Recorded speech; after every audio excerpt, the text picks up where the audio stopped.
क्यों कुरान यूनुस अलैहिस्सलाम का वाकया बयान करता है भाई? इज़ नादा फी ज़ुलुमात, यूनुस अलैहिस्सलाम अल्लाह की मर्जी के बगैर निकले और मछली ने उनको हड़प कर लिया। मछली के पेट में, रात के अंधेरे में, समंदर की तह के अंधेरों में किसको पुकार रहे हैं? फनादा फी ज़ुलुमात अल्ला इलाहा इल्ला अंत सुब्हानका इन्नी कुन्तु मिनज़ ज़ालिमीन। ए अल्लाह, तेरे सिवा कोई माबूद नहीं है, मदद के काबिल तेरे सिवा कोई भी नहीं है, तू ही है जो मुख्तार कुल, मुश्किल कुशा। इलाहा में सब माना दाखिल है। इन्नी कुन्तु मिनज़ ज़ालिमीन, मुझसे गलती हुई है, अपनी गलती का एतराफ किया, अल्लाह ने आपको मछली के पेट से निकाल लिया। अगर यूनुस अलैहिस्सलाम के पास इख्तियारात होते दूसरों को मछलियों की पेट से निकालने के, तो खुद मछली के पेट से ना निकल जाते। ज़करिया अलैहिस्सलाम पैगंबर थे, पैगंबर से ज्यादा कोई अल्लाह का वली हो सकता है? अगर पैगंबर को आप कहते हैं उस डॉक्टर वलीउल्लाह था, अल्लाह ने उसको औलाद के इख्तियार दे दिए, तो क्या वो डॉक्टर ज़करिया अलैहिस्सलाम से ऊंचा हो सकता है? ज़करिया अलैहिस्सलाम अगर लोगों को औलाद दे सकते होते तो अपने आप को ना औलाद देते सबसे पहले? देखो, जो वजीर होता है, जिसके पास इख्तियारात होते हैं, पानी का वजीर है, तो अपने घर में तो नलका सबसे पहले लगाएगा ना वो। क्या ख्याल है भाई?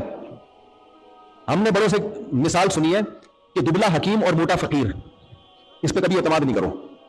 दुबला हकीम, दुबले से मुराद हैंडसम स्मार्ट नहीं, जिस हड्डियां निकली हुई हैं उसकी, और मोटा फकीर।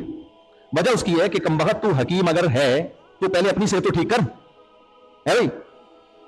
तू लोगों को नुस्खे बता रहा है, खुद तू क्या, तेरा एक्सरे निकला हुआ है, तमीज उतारता है तो अल्ट्रासाउंड की और एक्सरे की जरूरत ही नहीं है, सारी रिपोर्टें बाहर से नजर आ रही हैं।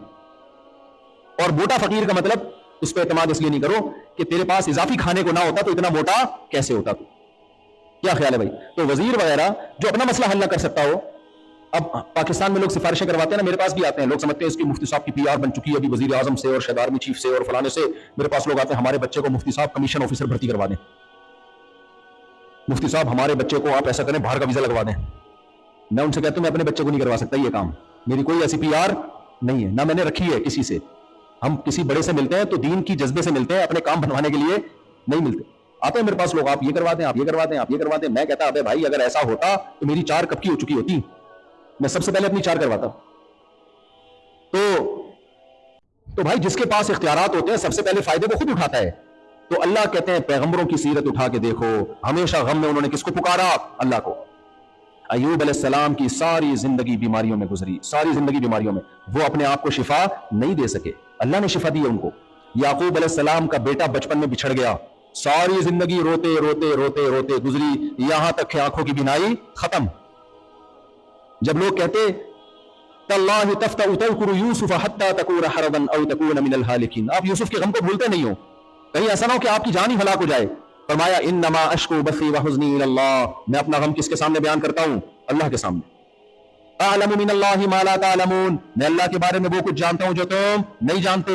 या बनी यज़हबू फतहस्ससू मिन यूसुफ व अखीही व ला तयअसू मिन रौहिल्लाह, ए मेरे बेटो जाओ यूसुफ और उसके भाई को तलाश करो, अल्लाह की रहमत से नाउमीद मत हो। ये सारी जो याकूब अलैहिस्सलाम अपने बच्चों के लिए अल्लाह से दुआ मांग रहे हैं, अगर याकूब अलैहिस्सलाम के पास इख्तियारात होते तो फौरन जायचा निकाल के पता नहीं लगा लेते कि आपका बेटा कहां है इस वक्त। आप जा रहे होते बुजुर्गों के पास, आमिलों के पास, मेरा बच्चा घूम गया है, और वो आमिल क्या कर रहा होता है? जायचे निकालते हैं ना, जायचे देखा है आपने?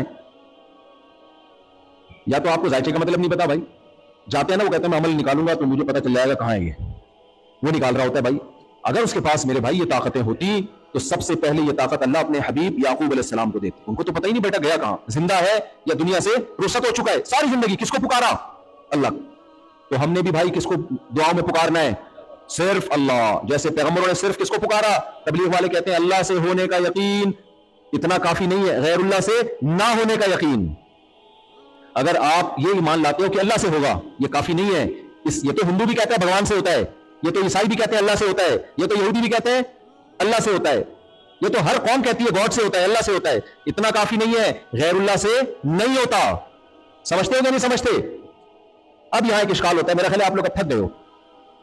एक इश्काल होता है, ये सारे इश्कालात ना लोग आपसे करेंगे, इसलिए मैं आपको सबक तौहीद का पक्का पढ़ा के जा रहा हूं। तो पक्का सबक याद करना है ताकि कोई आपको शिर्क में मुब्तला ना करे। अब सवाल पैदा होता है, अच्छा असबाब से हटके इख्तियारात सिर्फ अल्लाह के पास हैं, तो नबी ने चांद के यहीं से बैठे बैठे 2 टुकड़े कैसे कर दिए? है भाई, कोई इसकी साइंटिफिक लॉजिक बनती है? अब आपके ऊपर से गुजरना शुरू हो गई, मुझे लग रहा है आपके चेहरों से लग रहा है। भाई मुशरिकीन आए थे, चांद के 2 टुकड़े करके बताओ। सय्यदुल अंबिया सल्लल्लाहु अलैहि वसल्लम ने यूं इशारा किया और चांद 2 टुकड़ों में तकसीम। कोई साइंटिफिक लॉजिक बनती है इसकी? عیسیٰ علیہ السلام مردوں کو کہتے تھے قم باذن اللہ، کھڑا ہو جا اللہ کے حکم سے، اور وہ مردہ ایک دم کھڑا ہو جاتا. اگر ہمارے زمانے میں ایسا ہوتا نا تو مردہ کھڑا ہو جاتا اور ہم سب لیٹے ہوئے ہوتے، کیونکہ ہم مردوں سے ڈرتے بہت ہیں. کیا خیال ہے؟ تھوڑا سا بھی ہل گیا نا مردہ، لوگ ڈر کے بھاگ جائیں گے. عیسیٰ علیہ الصلوۃ والسلام وہ شخص جو پیدائشی نابینا ہو، جس کی آنکھیں کی بینائی بعد میں گئی ہو. ڈاکٹر کہتے ہیں بعض بیماریاں ایسی جس میں بینائی کا واپس آنا ممکن، لیکن پیدائشی نابینا کا علاج اب تک دریافت نہیں ہوا. امپاسبل کہ اس کی بینائی واپس آ جائے. آنکھیں ہیں ہی نہیں تو کہاں سے آئے گی بھائی بینائی؟ لیکن عیسیٰ علیہ السلام نابینا کے ایسے ہاتھ پھیرتے اور اس کی بینائی فوراً واپس.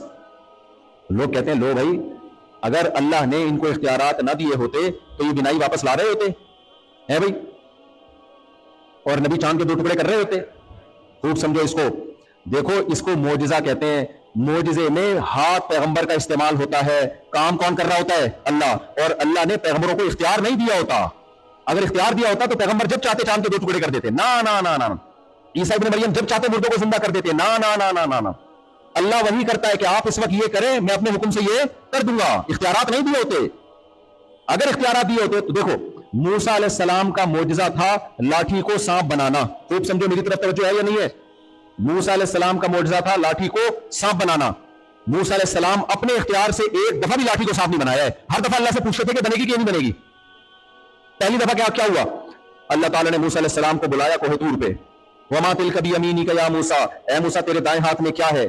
اللہ نے حضرت موسیٰ کو نبوت عطا فرمائی اور فرمایا کہ فرعون کے محل میں جانا اور اس کو دعوت دینا. پھر اللہ نے موسیٰ علیہ السلام سے فرمایا آپ کے دائیں ہاتھ میں کیا ہے؟ موسیٰ علیہ السلام کہہ سکتے تھے لاٹھی ہے، جب چاہوں سانپ بنا سکتا ہوں، تو نے مجھے اختیار دیا ہے. نا نا نا. اللہ نے کہا اے موسیٰ اس کو زمین پہ ڈال. موسیٰ علیہ السلام نے زمین پہ ڈالا، وہ سانپ بن گئی. اگر یہ موسیٰ علیہ السلام نے اس کو سانپ بنایا ہوتا تو قرآن کے الفاظ ہیں موسیٰ علیہ السلام پلٹ کے ڈر کے خوف کے دوڑے ہیں، وَلَمْ يُعَقِّبْ، اور پیچھے مڑ کے بھی نہیں دیکھا. اس سے صاف پتہ چل رہا ہے حضرت موسیٰ کو تو پتہ ہی تھا کہ یہ لاٹھی بنے گی کیا. اس وقت اچانک کیا بن گئی؟ وہ سانپ. اب دوڑ رہے ہیں دوسری طرف کہ سانپ کاٹے گا مجھے. اللہ کہہ رہے ہیں اقبل ولا تخف، اے موسیٰ پلٹ، خوف مت کر، اس کو پکڑ. سنعیدھا سیرتھا الاولی، اے موسیٰ جیسے ہم نے اس لاٹھی کو سانپ بنایا، اس سانپ کو دوبارہ لاٹھی کون بنائے گا؟ ہم بنائیں گے. کیونکہ موسیٰ علیہ السلام ڈر رہے تھے سانپ کبھی لاٹھی نہیں بنتی ہے، یہ تو کاٹے گی مجھے. اللہ نے کہا اے موسیٰ تو ہاتھ تو لگا، فوراً لاٹھی بنا دوں گا اس کو میں. تو معجزے کا صدور اللہ کی طرف سے ہوتا ہے، پیغمبروں کے پاس اختیارات نہیں ہوتے. تبھی تو آپ دیکھو موسیٰ علیہ الصلوۃ والسلام کا جب جادوگروں سے مقابلہ ہوا تو ہزاروں جادوگروں نے آپ کے مقابلے میں رسیاں پھینکی جو دیکھنے میں لگتی تھی سانپ ہے. مسمرزم کیا انہوں نے. قرآن کے الفاظ ہیں فَأَوْجَسَ فِي نَفْسِهِ خِيفَةً مُوسَىٰ، حضرت موسیٰ کو دل میں خوف محسوس ہوا، یہ سانپ تو مجھے کاٹ لیں گے. اللہ کیا فرماتے ہیں؟ قُلْنَا لَا تَخَفْ، اے موسیٰ خوف مت کر، إِنَّكَ أَنْتَ الْأَعْلَىٰ، آج مقابلہ تو جیتے گا. اگر حضرت موسیٰ کو یہ اختیار ہوتا کہ جب چاہے لاٹھی کو سانپ بناتے تو خوف پیدا ہوتا حضرت موسیٰ کے دل میں. حضرت موسیٰ کہتے ہیں یہ لاٹھی ہے، یہ سانپ ہے، یہ میں بھی یوں پھینکوں گا اشدہا بنے گی، سب کو کھا جائے گی. حضرت موسیٰ تو پریشان ہے بھائی، وہ دیکھ رہے ہیں کہ یہ لاٹھی ہے، یہ کیا کر سکتی ہے، کتنی اس لاٹھی سے کتنے سانپوں کو ماروں گا میں. اللہ کہتے ہیں قُلْنَا لَا تَخَفْ، اے موسیٰ خوف مت کر، أَلْقِ مَا فِي يَمِينِكَ، تو تیرے دائیں ہاتھ میں لاٹھی اس کو زمین پہ ڈال دے. تلقف ما صنعوا، میں تجھ سے وعدہ کرتا ہوں یہ لاٹھی سانپ بنے گی، اشدہا بنے گی اور سارے سانپوں کو نگل لے گی. اس سے پتہ چلتا ہے کہ لاٹھی کو سانپ بنانے کا اختیار موسیٰ علیہ السلام کے پاس نہیں تھا. تبھی ہر دفعہ اللہ سے پوچھتے تھے کہ اب کیا کرنا ہے. جب فرعونی موسیٰ علیہ السلام کے پیچھے بھاگے ہیں تو آگے دریا ہے، راستہ بند ہے. حضرت موسیٰ علیہ السلام اور بنی اسرائیل کیا کہنے لگے؟ انا لمدرکون، اے موسیٰ آج تو مارے گئے، پیچھے فرعون آ رہا ہے. تو حضرت موسیٰ نے یہ نہیں کہا میرے پاس لاٹھی ہے میں پانی میں ماروں گا 12 راستے بن جائیں گے. نہ نہ، حضرت موسیٰ نے فرمایا ان معی ربی، اللہ میرے ساتھ ہے، میری مدد کرے گا. کیسے کرے گا مجھے معلوم نہیں ہے. تو اللہ نے کیا فرمایا؟ میں ایسے مدد کروں گا، اے موسیٰ اس لاٹھی کو پانی پہ مار، اور اس سے 12 راستے پیدا ہو گئے. تو یہ راستے اللہ نے پیدا کیے ہیں. اگر موسیٰ کے پاس اختیارات ہوتے علیہ السلام کے پاس تو موسیٰ علیہ السلام وہی کا انتظار نہ کرتے. بھائی کلیئر ہوا ہے کہ نہیں ہوا؟ ابھی بھی کرنا وہی ہے جو تمہاری کھوپڑی میں آ رہا ہے. اتنی ڈیٹیل کے بعد بھی کھوپڑی میں بات آئے گی.